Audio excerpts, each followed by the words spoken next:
call Wesley The Book of Huff. Enoch is nuts. That's I talked the to Wes Giants Huff about one. it. That's the Giants It's one, not right? just the Giants, it's aliens. It's about the Watchers who came down and mated with human beings. Bro, I'm reading it right now. I know you are. I already know. Bananas. She told me to read it. And she's like, you have to read this. It's nuts. And what did Wes Huff say? Did he say there's a legitimacy? It's 100% of a legitimate text. It's legitimate religious text. But they decided not to include it because it's so nuts and because it goes against like what the writings of the Torah. Right. So, but it was a few rabbis. Just a few rabbis decided. Like if the Book of Enoch was included in the Bible, it changes the whole story of the human race. Why would the rabbis decide what goes into the Christian? They had that kind of power. They just decided that it doesn't get included in the canon.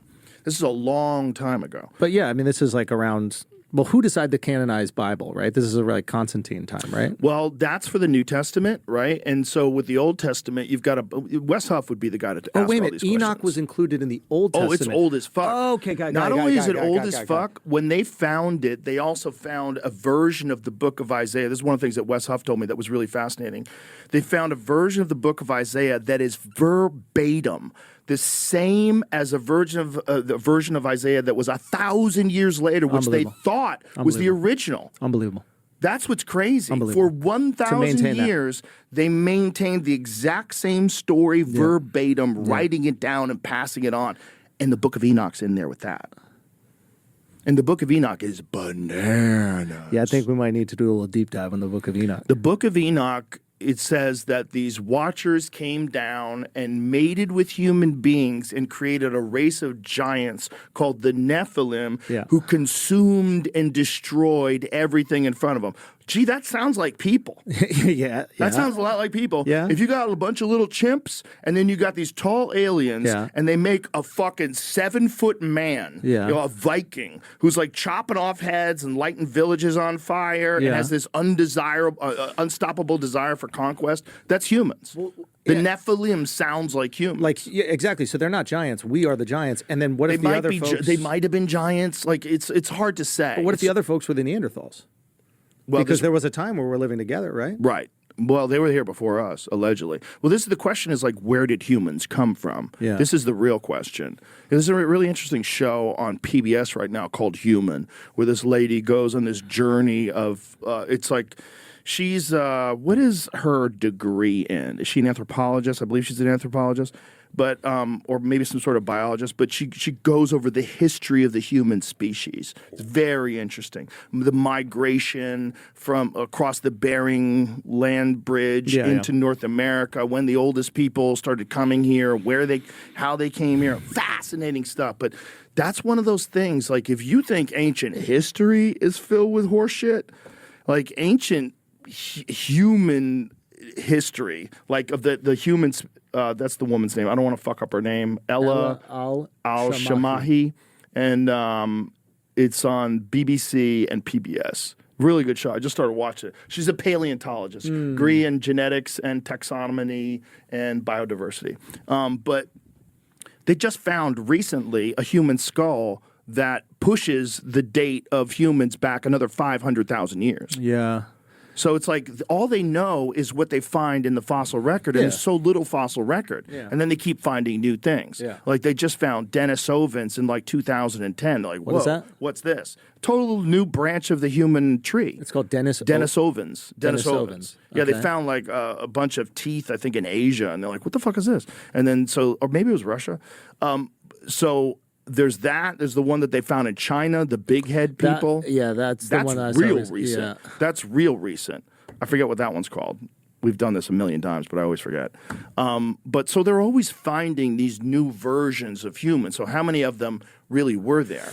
But if there's a bunch of science experiments, if aliens are coming down and like, let's try them where they're short and really powerful and they only eat meat. And that's Neanderthals. Like, stop. This one's not a good design. This is not a good design. We need them a little more frail so they invent things.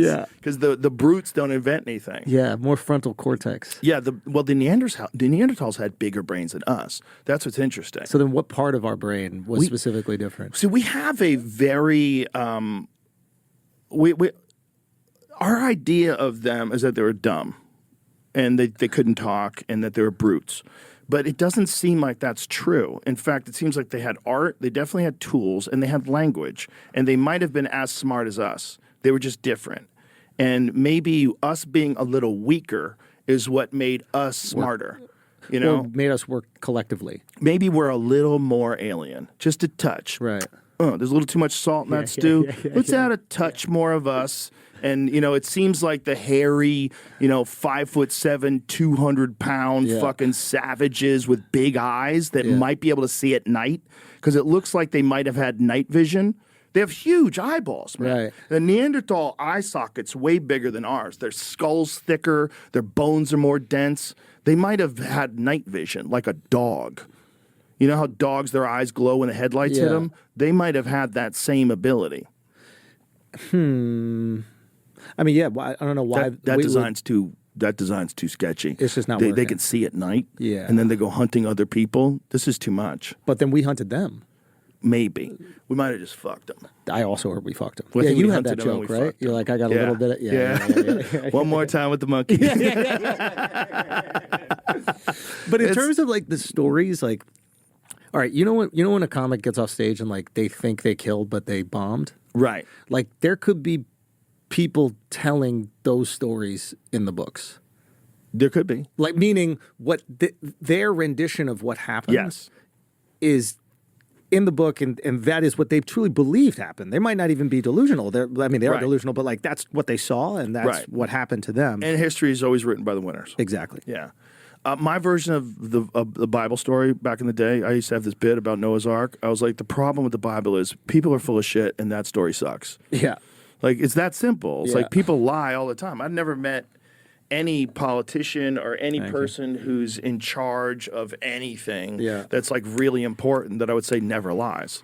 So if you're back then where there's zero accountability, zero video, zero anything, they can't even write. Well, that's where the cross-referencing makes sense, right? It's like that's when you got a bunch of different people saying the same thing or similar things. You start to go, okay, maybe this did happen. I had Rep Luna on the podcast. Oh, yeah. And she was the one who really got me to read the Book of Enoch. Dude, she's digging in. Oh, yeah. She's digging in. Yeah. She's all in on the UFOs. I know she is. I know what they tell her. Yeah. Who, I mean, is she useful to them? You know, it's the whole thing is weird. Though. Maybe. It's hard to know. But when I started reading it, now, if that was included in the Bible, if they had, because it really was rabbis that decided that it didn't jive with the Torah, right? Right. And so they said, no, this one's Can't too have crazy. this, yeah. If that was in the Bible, and that's what we were taught, things would be different. can you imagine like Sunday church, the Watchers came down and made it. But meanwhile, that is in the same area of Qumran, written down as the Book of Isaiah. So all these things that are included in the Bible, that's there. It's all in the same word. Why are we ignoring some of it? Like, that's really crazy. Why ignoring the stuff that seems the most kooky? I think that there's probably maybe disagreements because, I mean, there's so much change for the biblical canon from all of these different, councils, like the Council of Nicaea, all these different censorings and changing of the Bible. It's probably personal issue. It could be something as simple as just someone who personally did not believe that. It's like, that's bullshit. Remove that. That's not real. There's no way there were giants. But I love how at the beginning of the Bible, it's like there were giants in those times and the times before. Yeah. Anyway. All over. Moving on, never mention it again, in any sort of real context other than David and Goliath in a few situations. But no, I really am starting to wonder if there was a giant race that was on this planet, there was. dude. I really do. The Native American depictions alone. Yeah. There's too many stories of enormous men that they had to kill. Yeah. Yeah. And their history, their oral tradition goes so far back. Yeah, I mean, imagine we're talking 10,000. Yeah. Now that we know that human beings lived in North America 22,000 plus years ago, right? So the fossilized footprints that they found in New Mexico, so that's 22,000 years. So imagine if 22,000 years ago these things were a real thing. How many of them have you found? You haven't found any bones of humans from 22,000 years ago in North America, have you?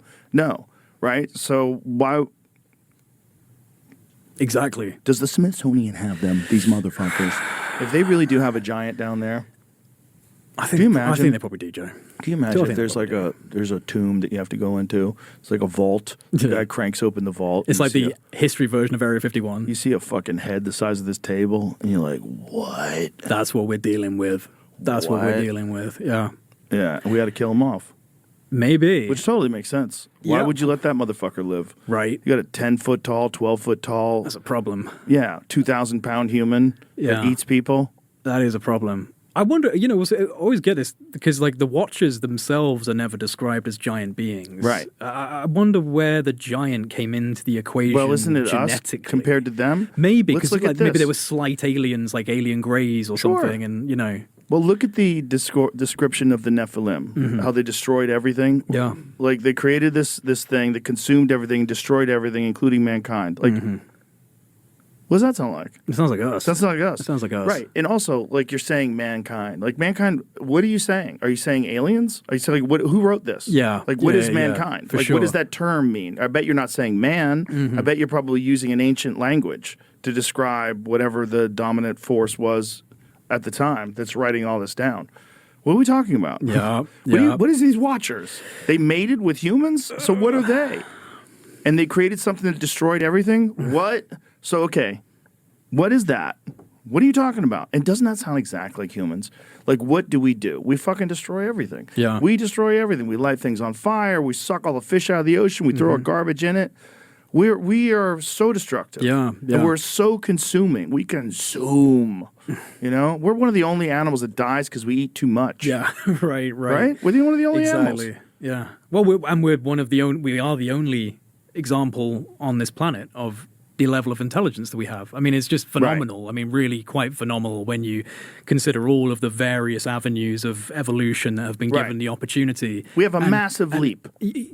Phenomenal leap, but a leap that has to, in some way, have been intervened with, in my opinion. I mean, it's such a quantum leap in our ability of cognition and the brain size. I mean, I do find the stoned ape theory very interesting, and the concept of using psychedelics, and I think there's a role to play in that for sure. But I just think that when you have such a novel trajectory change from every other creature, every other animal on this planet, that tells me that there is something fundamentally accelerated in humans. And whether that can just be put down to shamanic use of psychedelics, I don't know. I think that when you invoke, again, all of these various theologic stories, it becomes clear that something was interfacing with us. And perhaps at one point, we were interfacing with them.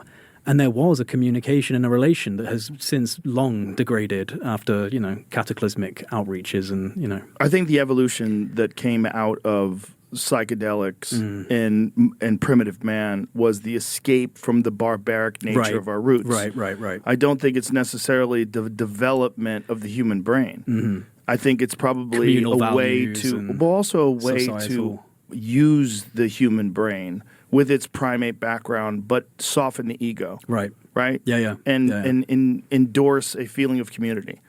And promote a feeling of community and love and the connectiveness that you get from psychedelics. It will allow you to traverse the timelines between incredibly barbaric hunter-gatherers with stone-tipped tools to agrarian societies where people are all living together and cooperating, and it makes sense. But what doesn't make sense is the giant leap to being a human in the first place. No. It's kooky. It is, and it's in the Bible. At least it's in the Book of Enoch. That's there. The crazy part about it is that they literally describe what we're, and not just us. Like many people have theorized. Like, have we been a product? Are we a product of genetic manipulation? Are we a product of accelerated evolution? Well, again, my own experiences, I just feel like there is quite obviously a vast intelligence spectrum out there, in my opinion, and I think it goes beyond our own perception of space and time, and I think that there are likely things that can come in from realms that we just don't really believe are real, like the astral and even the realm of the imagination is an interesting thing. What is this place inside of our heads that we can instantaneously create anything we want, and all things, including everything on this table, once came from inside someone's mind? Like, we are excretors of ideas into reality. We kind of render reality into something that nothing else does. I'm in the middle of the audiobook of the Book of Enoch. And it's one of the wildest things I've ever listened to in my life. It's weird. Oh, my God. It's so weird. When you realize that a lot of the people in the Book of Enoch are also in the Bible, and that it's one of the craziest stories. It's one of the craziest origin stories ever, that angels came down and bred with humans and made giants. Right. The giants destroyed the earth. Like, what is this story? It's mostly in the Hebrew Bible. It's the story of what led to the flood. Yeah, the sons of Elohim. What a strange concept that angels came down and bred with humans. It's a very weird idea. Well, there's different ways to look at translating B'nai Elohim. How do you interpret the Watchers? What do you think that could be? I think, they're not mentioned in the Hebrew Bible. They are mentioned in the Book of Enoch. That's a crazy book, isn't it? It's crazy. Yeah, I started reading it, and I said to my wife, I can't handle this. It's too much. It's because if that was left in the Bible, if they decided that that was like a part of the canon, that would change everything. Well, in what way? It's the craziest story ever. That these things came down and bred with humans and created giants, and the giants destroyed and consumed everything. Yeah, those giants. And consumed each other. Like, yeah, bloodshed. What kind of kooky story is this? Like, what is this? Well, it's the reason for the flood, Right. and all that. Yeah. Things just got so bad, God said, I changed my mind. And he brings the flood. It's like the further you go back, the crazier the story gets. I know. Well, the Book of Enoch was written maybe 125 BCE. So it's pretty old. But some of the stories that originate, or that the origination of some of the stories in the Hebrew Bible, go back. When you hear about these biblical depictions of fantastic events, how many of them are you attributing to a psychedelic experience? Are you open to that, or do you just not worry? Well, they're clearly a psychedelic experience. The Book of Enoch is just fully psychedelic. I mean, Right. At least a lot of it is. Yeah, it's a psychedelic version of the Bible in some ways. Well, it is really psychedelic. I think it's from the release of endogenous DMT. It comes about, or from drinking and having an ayahuasca-like experience. That's what you think the origin of the Book of Enoch is? Well, it's a psychedelic experience, and it could be from spontaneous endogenous release of DMT. It might be a prophetic state that's brought about. It's a visionary state, clearly. Might have been a huge fever dream. I mean, he was really out there. These things are happening in an alternative dimension. Right. Yeah, I think they're happening in an alternative dimension. Like when you smoke DMT, you return to the same place each time. So there seems to be some reality, some DMT world that people enter into. In that same manner, the world of the Hebrew Bible early on, Adam, Eve, Cain, Abel, Noah, the Tower of Babel, all that took place. Mm-hmm. At some different level of reality, which gradually made its way into ours.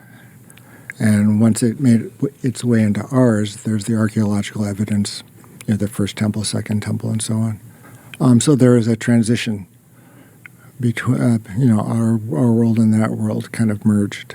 But in the beginning, it was an alternative dimension. It's the same God, I think, but different dimensions. So, is this your own personal conclusion? Yeah. Well, when I was on the show last time, you're asking if I believe those things took place, and my answer then was I take it as if it were true. Right. And then I started to think, how I would do that. Like, in what world would that be true? It'd be a different world. Right. I feel like I've always believed that they were trying to record something. I just didn't always trust that human beings were completely honest with their recollection of events. So that there's something that they were trying to write down. But was it really coming from God? Are these accurate events? What exactly happened with Noah and the ark? Like, what really happened? Well, 3 stories. Three levels. Mm-hmm. 2 of each, then 7 if one pair or 7 pairs of birds. Well, of every living thing. Yeah, but like how's he feeding them? Animals eat other animals. The whole thing's nuts. You would need a lot more rabbits. You need so many animals to keep just the lions alive. Right. It doesn't make any sense. How's he getting them all from all over the world into his stupid boat? Yeah. There's so many things that are wrong. What do you think was going on with that story? Like, what is the origin of the story of Noah and his ark and his family and all the animals on the boat? Yeah. Well, I think it was taking place in that alternate universe. It may have taken place on the planet. I don't know. I'm, looking at, why we don't have any clear archaeological history story. About what happened during the time of Noah, if there was a time of Noah. It's useful because Noah came from Adam and Eve. And he and Noah and his family were the only survivors of the flood. The first thing Noah did, got drunk after the flood. The first thing? The first thing he did, he planted a vineyard, grapevine, drank, got drunk. He exposed himself in the tent. One of his grandkids reported it and made a laughingstock of him. Oh, really? Mm-hmm. Oh, no. Poor Noah. He got canceled? Noah got canceled? Yeah. Took off his clothes. Really? Drunk. Wasn't he like 600 years old, too? He has first child at 600, I think. That seems right? real. Well, he may have lived 6. A lot of people wonder, why did people live, in the Bible anyway? Right. How did people live 900 years? Well, they did. But that's also why people question what the origin of the story is. That's why. Can you hear things like that? You're like, wait a minute, how old was he? 600 years old. Come on, man. His first child. He's just a regular dude. Yeah. His first kid when he was 600. The last one he was 830 or so. Oh, that seems logical. Yeah. But maybe. Why are you laughing? Maybe. Really, it could Listen, be true. Why not? If people lived normally to be 600, would that be any weirder than living to be 100? No. Like, what if something happened? What if something happened and our lifespan just went... Brrr. Yeah. Well, the final species of man lived 35,000 years. Jeez Louise. That's a long time to be in a bad relationship. Imagine 35,000 years of getting yelled at. Well, they... that would be bad. But I mean, I'm saying 35,000 years would be awesome if you have great friends and your life is together. But can you imagine 35,000 years of fuck this place? That would get tired.